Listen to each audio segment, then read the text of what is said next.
Es un viernes a la noche en 2005. Estás sentado en el piso pegado al televisor con un vaso de gaseosa esperando ver lo mismo de siempre. A un gordo destruyendo Nueva Jersey con un robot gigante que se maneja con un joystick barato. Se supone que Megas XLR era solo eso. No vas a buscar una lección de vida, vas a ver cosas explotar. Pero esa noche la intro de guitarras distorsionadas nunca arranca. Hay otra serie puesta, te quedás mirando fijo esperando que termine el comercial para que empiece, pero no. No pasa nada. Al día siguiente pones el canal de nuevo y tampoco está. Empezás a pasar los canales con el control remoto yendo y viniendo, pero el show simplemente desapareció. Sin un episodio de despedida, sin un cartel de fin, sin que nadie te explique nada. De la nada, el dibujito más estúpido y brillantemente divertido de tu infancia ya no existe. Es ridículo que una serie que usaba un auto clásico como cabeza de robot nos haya dejado una espina tan clavada en el pecho durante más de 20 años. Pero esa confusión silenciosa que sentiste de chico en la boca del estómago no fue un error de transmisión de tu cable operador. Fue el inicio de una de las mayores injusticias de la animación. Nos acostumbraron a pensar que estos shows de comedia eran productos ligeros para mirar de fondo mientras merendabas y que si desaparecían era porque ya no daba para más. Pero con Megas pasó exactamente lo contrario. Nos prepararon para una guerra que nunca nos dejaron ver, cortándonos las piernas en el segundo exacto en que demostraba que era demasiado buena para desaparecer. Para entender por qué la desaparición de Megas se siente como una traición, primero hay que entender el milagro de sus personajes. El show no funcionaba por la tecnología alienígena adelantada a su tiempo. Funcionaba porque era la viva representación de vos y tus amigos y de repente encontraran un robot gigante en un depósito de chatarra. Tenías a Coop, un demente hermoso, un inconsciente total que no medía las consecuencias de nada. Pero que era absolutamente necesario porque su lógica de romper primero y preguntar después era lo único que desconcertaba a los villanos. O sea, literalmente no era consciente de nada. Probablemente murió gente debido a sus locuras. Vemos edificios enteros caer y nunca nadie se preguntó nada. No viene al caso.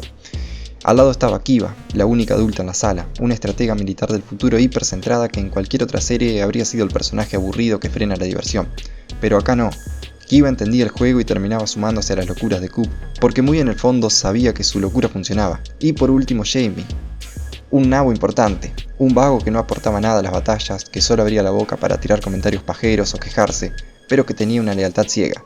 Si Coop iba a estrellar el robot contra una flota intergaláctica, Jamie iba a estar ahí.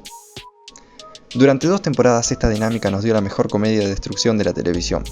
Te sentabas a ver cómo estos tres ganaban de pura casualidad. La serie nos malacostumbró a un formato episódico y ligero, hasta que llegamos a los episodios finales. Ahí es donde los creadores nos tendieron una trampa. En ese doble episodio la serie cambió las reglas del juego por completo. De la nada la comedia absurda pasó a un segundo plano y nos introdujeron un multiverso serio, oscuro, con versiones alternativas y malvadas de los protagonistas. Coop ya no se enfrentaba a un monstruo de turno que quería demoler un local de hamburguesas. Se enfrentaba a una amenaza real que lo obligaba a dejar de ser el gordo bonachón del barrio. El lore de la serie se expandió más en los 2 capítulos finales que en los 24 anteriores. El clímax fue brutal. La animación subió de nivel, las papas quemaban de verdad y cuando el episodio terminó con un continuará implícito, te quedaste con la adrenalina al palo. Tenías 6-7 años, habías madurado junto con la serie en cuestión de 1 hora y estabas completamente convencido de que lo que venía después iba a ser la mayor jodida locura de la historia de la animación. Para los que eran demasiado chicos, como es mi caso, en ese momento el recuerdo quedó flotando como una especie de efecto Mandela. Sabías que existía un robot con un auto por cabeza, pero de un día para el otro el rastro se perdió. No hubo una campaña de despedida ni un anuncio oficial a la pantalla. Lo que pasó con Megas fue un fantasma que persiguió a los fans de la época durante años, intentando descifrar por qué una serie que parecía intocable simplemente se fumó de la grilla. Hace unos años leí sobre el inicio del fin de la época dorada de Cartoon Network y quiero compartir la teoría porque me parece más que interesante. No es una verdad absoluta, es algo que crees o no crees. Hasta mediados de los 2000 la estética Cartoon Network estaba muy clara. El tablero de ajedrez en blanco y negro como logo, era una fábrica de identidad donde convivían series como El Laboratorio de Dexter, Coraje, El Perro Cobarde, Johnny Bravo, Las Chicas Superpoderosas, etcétera, etcétera. Había una filosofía clara, los creadores tenían libertad total para jugar. Ahí, entre toda la programación apareció Megas y se adaptó bien a la pantalla. Pero justo en la época en la que estaba en su pico, la señal decidió modernizarse, por decirlo de alguna manera. Ese cambio estético no fue solo cosmético, fue un cambio de mentalidad corporativa. Cartoon Network empezó a buscar productos más limpios, más fáciles de digerir y sobre todo más fáciles de vender en masa como juguetes genéricos. En esa nueva pizarra ultra higiénica, un show que transcurría en un depósito de chatarra de Nueva Jersey, los fanáticos que esperaban la continuación de ese final frenético se chocaron contra una pared de silencio. El canal empezó a mover la serie de horario, a pasarla de madrugada sin avisar, a pisar los episodios con repeticiones de otros shows, hasta que finalmente la sacaron del aire. Fue una cancelación silenciosa y cobarde. El televidente se quedó con la frustración de una historia incompleta y la clara sensación de que el canal que amaban estaba mutando en algo mucho más corporativo y aburrido. Nos cerraron la persiana a la cara y el Cartoon Network que conocimos nunca más volvió. Lo peor de este vacío no es solo que la serie haya desaparecido, es saber el potencial que quedó flotando en el aire. Cuando una serie se cancela porque se quedó sin ideas o porque los creadores estaban quemados, uno lo acepta, es el ciclo natural. Pero los creadores de Megas estaban en su mejor momento. Tenían la maquinaria aceitada y una lista gigante de locuras que Cartoon Network no les dejó firmar. Años después de la cancelación, los creadores confesaron lo que realmente querían hacer si les daban la oportunidad de continuar. No querían ponerse pretenciosos ni transformar el show en un drama oscuro. Querían llevar la comedia de destrucción al siguiente nivel.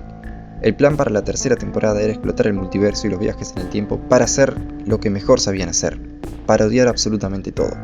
Querían armar episodios dedicados a meter a Megas en universos de otras animaciones, haciendo los crossovers más bizarros de la televisión, y diseñar mechas todavía más ridículos basados en la cultura pop de los 2000. Pero el verdadero crimen fue robarnos el final que ellos ya tenían en mente.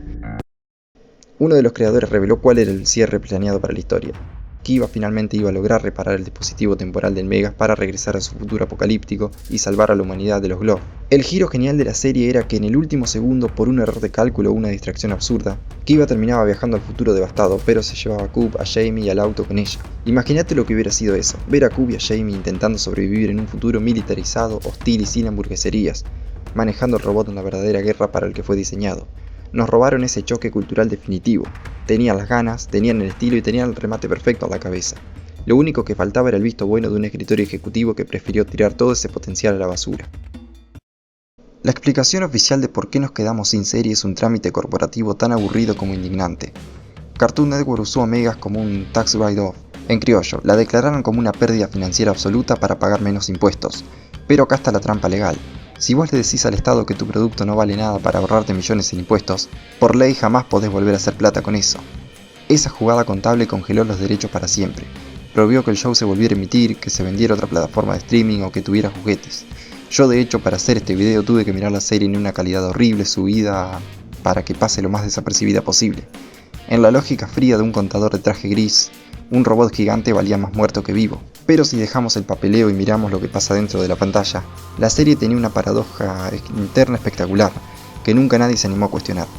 Coop era técnicamente la mayor amenaza para la seguridad nacional de los Estados Unidos. Pensalo un segundo. En Megas, Coop decidió usar un misil de fragmentación intergaláctico solo porque un monstruo alienígena se paró arriba de su local de hamburguesa favorito.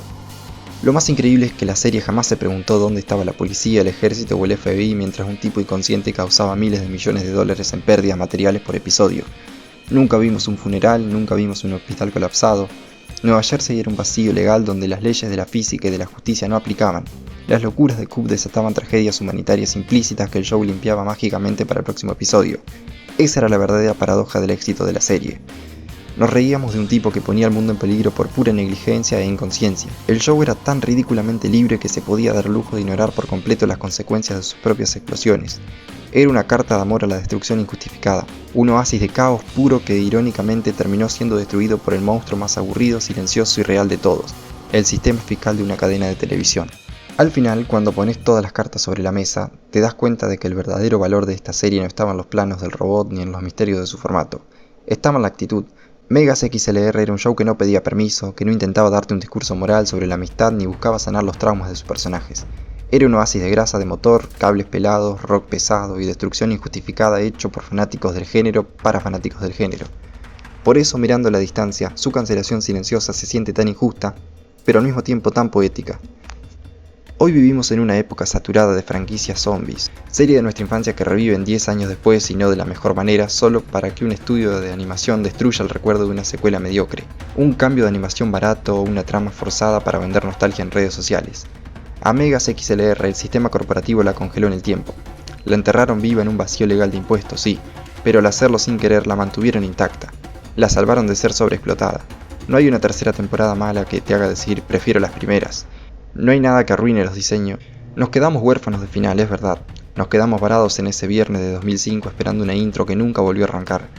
Pero el hecho de que hoy, más de 20 años después, te sigas acordando de ese gordo inconsciente, de la frustración de Kiva y del inútil de Jamie, te demuestra que el plan de los contadores fracasó.